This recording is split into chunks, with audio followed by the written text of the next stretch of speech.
Good morning students. आज हम अपनी वीडियो लेक्चर में डिस्कस करेंगे moment of inertia of A solid sphere. Last video में हमने डिस्कस किया था moment of inertia of a circular cylinder, जिसमें कि हमने एक सॉलिड सिलेंडर के लिए मोमेंट ऑफ इनर्शिया कैलकुलेट किया था एंड देन हमने एक होलो सिलेंडर के लिए भी मोमेंट ऑफ इनर्शिया कैलकुलेट किया था। आज हम लेके चल रहे हैं एक सॉलिड स्फीयर। अब सॉलिड स्फीयर का मोमेंट ऑफ इनर्शिया हम कैसे निकालेंगे, तो इसमें भी हम दो केसेस डिस्कस करेंगे जिसमें एक्सिस ऑफ रोटेशन को हम चेंज करेंगे एंड उन पर्टिकुलर एक्सिस ऑफ रोटेशन के करस्पॉन्डिंग हम मोमेंट ऑफ इनर्शिया निकालेंगे। तो सबसे पहले हमने लिया एक सॉलिड स्फीयर। अब जो ये सॉलिड स्फीयर है इसका हमने ओ सेंटर माना है। इस स्फीयर का जो टोटल मास है उसको हम रिप्रेजेंट कर रहे हैं कैपिटल एम से, और इस स्फीयर की जो रेडियस है उस रेडियस को हम रिप्रेजेंट कर रहे हैं कैपिटल आर से। तो ये हमने सॉलिड स्फीयर कंसीडर किया। अब इस सॉलिड स्फीयर का मोमेंट ऑफ इनर्शिया हमें बताना है अबाउट इट्स डायमीटर। अब डायमीटर कोई भी हो सकता है स्फीयर का, हम यहाँ पे ए बी डायमीटर के अबाउट बता सकते हैं, या फिर यहाँ पे कोई अदर डायमीटर है उसके अबाउट भी हम मोमेंट ऑफ इनर्शिया निकाल सकते हैं। इसका मतलब एक सॉलिड स्फीयर का moment of inertia about its diameter. अब वो डायमीटर हमने कंसिडर कर लिया है सबसे पहले ये ए बी डायमीटर। तो इस ए बी डायमीटर के अबाउट हम इस कंप्लीट सॉलिड स्फीयर का मोमेंट ऑफ इनर्शिया निकालेंगे। अब अगेन अगर हमें मोमेंट ऑफ इनर्शिया निकालना है इस कंप्लीट बॉडी का, तो उसके लिए हमारा क्या मेथड है, सबसे पहले हम इस बॉडी के पार्ट्स बनाएं, एलिमेंट्स बनाएं, और जो एलिमेंट्स हम यहाँ पे बना रहे हैं उसमें अगर एक सिंगल एलिमेंट का हमें मोमेंट ऑफ इनर्शिया पता लग जाता है इस एक्सिस के अबाउट, देन हम उसकी हेल्प से इस कंप्लीट स्फीयर का मोमेंट ऑफ इनर्शिया निकाल सकते हैं। तो यहाँ पे हमने क्या किया, हमारे पास एक स्फेरिकल बॉडी है। इस स्फेरिकल बॉडी का मोमेंट ऑफ इनर्शिया हमें इसके डायमीटर के अबाउट बताना है। डायमीटर हमने इस टाइप से एक ए बी एक्सिस कंसिडर कर ली है, ठीक है, जो इसके सेंटर से पास होगी। अब हम कह रहे हैं कि इस स्फीयर का मोमेंट ऑफ इनर्शिया हमें बताना है, तो उसके लिए हमने इसको एलिमेंट्स में कट किया। एलिमेंट्स में कट करने का मतलब है कि हम इस स्फीयर का यहाँ से एक स्लाइस अगर कट कर लेते हैं, एक स्लाइस हमने कट किया इस टाइप से, यहाँ पे जो शेडेड पोर्शन दिखा रखा है वो हमने इस स्फीयर का बीच में से एक स्लाइस कट कर लिया है। जो स्लाइस कट किया है उसकी थिकनेस कुछ dx होगी एंड उस जो स्लाइस कट किया है उसकी शेप कैसी बनेगी, उसकी शेप हमारी एक सर्कुलर डिस्क की फॉर्म में बनेगी। अब उस सर्कुलर डिस्क को मैं कुछ इस टाइप से ले सकती हूँ कि मैंने इस स्फीयर का एक स्लाइस यहाँ से ये स्लाइस कट किया, तो जो स्लाइस कट किया है वो मेरे को इस टाइप से एक सॉलिड डिस्क की फॉर्म में मिलेगा। अब इसकी थिकनेस मैंने कहा dx, तो ये थिकनेस काफ़ी स्मॉल है यहाँ पे। अब जो ये डिस्क बनी, इस डिस्क की खुद की कुछ डायमेंशन होगी। उस डायमेंशन में हम बात करें तो ये जो डिस्क है इस डिस्क की हमारे पास एक रेडियस होगी।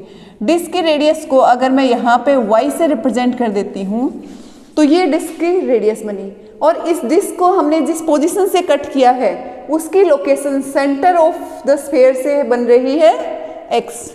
तो अब की ये पर्टिकुलर एक हार्ड डिस्क हमें यहाँ पे मिल गई है जो हमने इस स्फीयर का स्लाइस कट किया था उससे।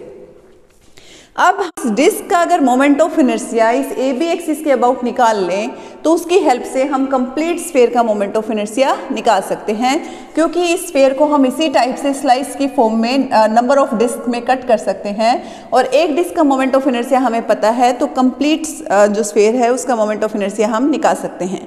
अब बात आती है कि इस डिस्क का moment of inertia about this A B axis. तो यहाँ पे देखो, अगर आपकी डिस्क इस लोकेशन पे है, इस टाइप से है, तो इसका मतलब जो ए बी एक्सिस है वो डिस्क के सेंटर से पास हो रही है, इस टाइप से ऐसे पास हो रही है आपकी ए बी एक्सिस। और अगर आपकी ए बी एक्सिस डिस्क के सेंटर से पास हो रही है और उसके प्लेन के परपेंडिकुलर है, तो इसका मतलब एक हार्ड डिस्क जिसके सेंटर ऑफ मास से आपकी एक्सिस ऑफ रोटेशन पास हो रही है और उसके प्लेन के एक्सिस ऑफ रोटेशन परपेंडिकुलर है, तो इस पर्टिकुलर केस में डिस्क का मोमेंट ऑफ इनर्शिया आपको ऑलरेडी पता है, हम अपनी प्रीवियस वीडियो में इसको सोल्व कर चुके हैं। यहाँ पे जो डिस्क बनी उसका मोमेंट ऑफ इनर्शिया हमारे पास इस परपेंडिकुलर एक्सिस के अबाउट आएगा 2mr², ठीक है। अब इसका मतलब हमें क्या चाहिए, इस डिस्क की रेडियस का पता होना चाहिए एंड इस डिस्क का मास का पता होना चाहिए। इसको हम m prime and r prime से रिप्रेजेंट कर देते हैं। तो डिस्क की रेडियस पता होनी चाहिए, डिस्क का मास पता होना चाहिए। तो सबसे पहले हम डिस्क का मास निकालते हैं। डिस्क का मास निकालने के लिए हमें क्या यूज करना पड़ेगा, अगेन अपना वॉल्यूम डेंसिटी का फॉर्मूला यूज करना पड़ेगा सॉरी, डिस्क का मास निकालने के लिए हमें अगेन अपना वॉल्यूम डेंसिटी का फॉर्मूला यूज करना है। तो हम क्या करेंगे, इस सॉलिड स्फीयर का हम वॉल्यूम निकाल लेंगे, वॉल्यूम डेंसिटी निकालेंगे एंड उसकी हेल्प से जो ये स्लाइस हमने यहाँ पे कट किया डिस्क की फॉर्म में, इसका मास निकालेंगे। तो हम यहाँ पे क्या करेंगे, स्फीयर का वॉल्यूम निकालेंगे। वॉल्यूम हमारे पास आएगा 4/3 पाई आर क्यूब, क्योंकि आर इस स्फीयर की रेडियस है। And mass per unit volume density हमारे पास आ जाएगा 3m/4 पाई आर क्यूब। ये हमारी वॉल्यूम डेंसिटी आ गया। इस वॉल्यूम डेंसिटी की हेल्प से डिस्क का मास निकाल सकते हैं। उसके लिए हमें क्या चाहिए, डिस्क का वॉल्यूम चाहिए। अब डिस्क का वॉल्यूम कैसे निकलेगा, dx थिकनेस है, y रेडियस है। इस y रेडियस को हम निकाल लेते हैं r और x की टर्म में। तो यहाँ पे अगर मैं इस ट्राइंगल में पाइथागोरस थ्योरम अगर यूज करती हूँ, देन मेरा y² प्लस x² हो जाएगा r² के इक्वल। इसका मतलब y² इक्वल हो गया r² - x² एंड मेरा y हो गया r² - x² का स्क्वायर रूट। तो इसका मतलब हमने यहाँ पे जो डिस्क की रेडियस है उसको y लिया है, तो y की वैल्यू हमारे पास यहाँ पे आ चुकी है। अब हम डिस्क का मास निकालने के लिए हमें वॉल्यूम भी चाहिए, तो हमने डिस्क का वॉल्यूम निकाला। अब डिस्क का वॉल्यूम क्या हो जाएगा, डिस्क का वॉल्यूम हो जाएगा पाई इंटू रेडियस का स्क्वायर इंटू dx। अब रेडियस का स्क्वायर क्या हो गया, r² - x² into dx। So this is volume of this disc. Disc का वॉल्यूम आ गया। Now mass of the disc, जिसको कि हम m1 से रिप्रेजेंट कर रहे हैं यहाँ पे। सो ये डिस्क का मास हमारे पास आ गया, this volume density multiplication with volume of the disc. So disc का मास हमें मिल जाएगा यहाँ से। So 3m/4 pi R cube into pi r² - x² dx, this equals to 3m/4 R cube r² - x² into dx। So this is mass of this disc. Disc का mass हमारे पास आ गया, जिसको कि मैं m1 से रिप्रेजेंट कर रही हूँ। डिस्क की रेडियस मेरे पास आ गई, जिसको मैं y से रिप्रेजेंट कर रही हूँ। अब इस डिस्क का moment of inertia about this AB axis, मेरे पास फॉर्मूला है हाफ m1 इंटू y²। सो उस मोमेंट ऑफ इनर्शिया के फॉर्मूले में मैं m1 की वैल्यू पुट कर दूंगी एंड y² की वैल्यू पुट कर दूंगी। तो यहाँ से मेरे पास moment of inertia of disc about axis AB आ जाएगा half 3m/4 R cube r² - x² into dx multiplication with radius का स्क्वायर। सो रेडियस है r² - x²। सो यहाँ पे हमारे पास इसको सोल्व करने के बाद डिस्क का moment of inertia about AB axis आ गया 3m/8 R cube r² - x² whole square into dx। So this is moment of inertia of this disc about an axis AB। और ये AB एक्सिस क्या है, इस sphere का diameter. सो इस AB axis के अबाउट एक सिंगल डिस्क का मोमेंट ऑफ इनर्शिया मेरे पास आ चुका है। अब मैं क्या करती हूँ, इस डिस्क के मोमेंट ऑफ इनर्शिया से इस कंप्लीट सॉलिड स्फीयर का मोमेंट ऑफ इनर्शिया निकाल सकती हूँ। उसके लिए मुझे क्या करना पड़ेगा, जस्ट डिस्क की जो लोकेशंस हैं उनको चेंज करना पड़ेगा। और इस टाइप से चेंज करना पड़ेगा कि यहाँ पे जो नंबर ऑफ डिस्क जनरेट होंगे उन सब से मेरा ये कंप्लीट सॉलिड स्फीयर प्रोड्यूस हो जाएगा। तो मैंने क्या किया, डिस्क का मोमेंट ऑफ इनर्शिया आ गया है, उस मोमेंट ऑफ इनर्शिया को हम इंटीग्रेट करेंगे। लेकिन इंटीग्रेशन की लिमिट हमें कहाँ से कहाँ तक लेनी है, इंटीग्रेशन की लिमिट हमें इस एज से इस एज तक लेनी है।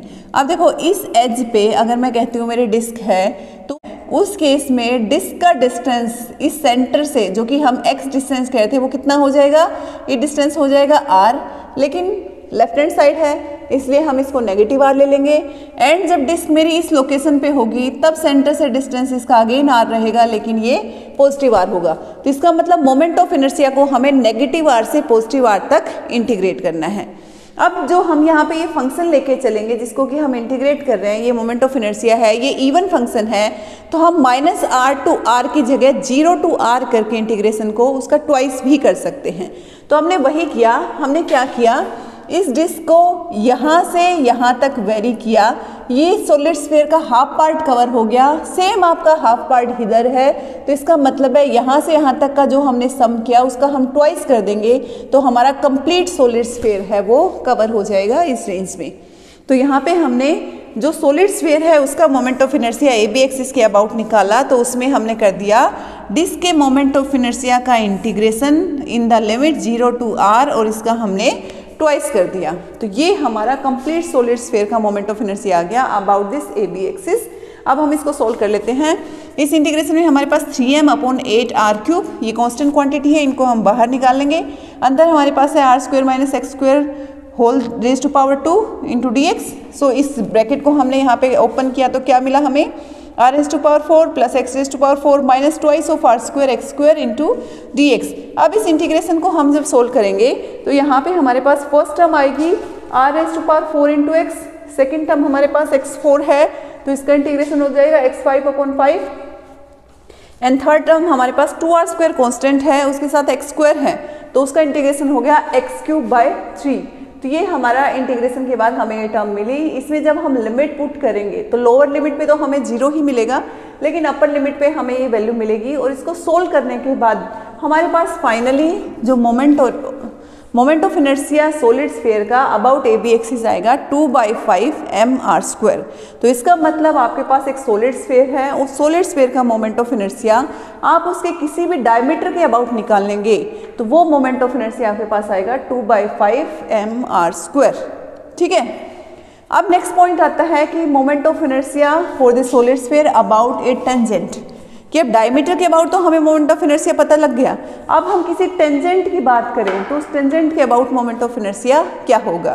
तो हम क्या करेंगे, जिस टेंजेंट के अबाउट हमें मोमेंट ऑफ इनर्शिया निकालना है एग्जैक्ट उसके पैरेलल हम एक डायमीटर ड्रॉ कर लेंगे। अब यहाँ पे हमारे पास ये सी डी टेंजेंट अगर है तो इसके एग्जैक्ट पैरेलल हमने एक डायमीटर ड्रॉ किया जो सेंटर से पास हो रहा है और ये ए बी डायमीटर यहाँ पे बन रहा है इस स्फीयर का। अब देखो सी डी के अबाउट मोमेंट ऑफ इनर्शिया निकालना है, ए बी के अबाउट मोमेंट ऑफ इनर्शिया मुझे पता है तो उसको तो मैं इजीली निकाल सकती हूँ।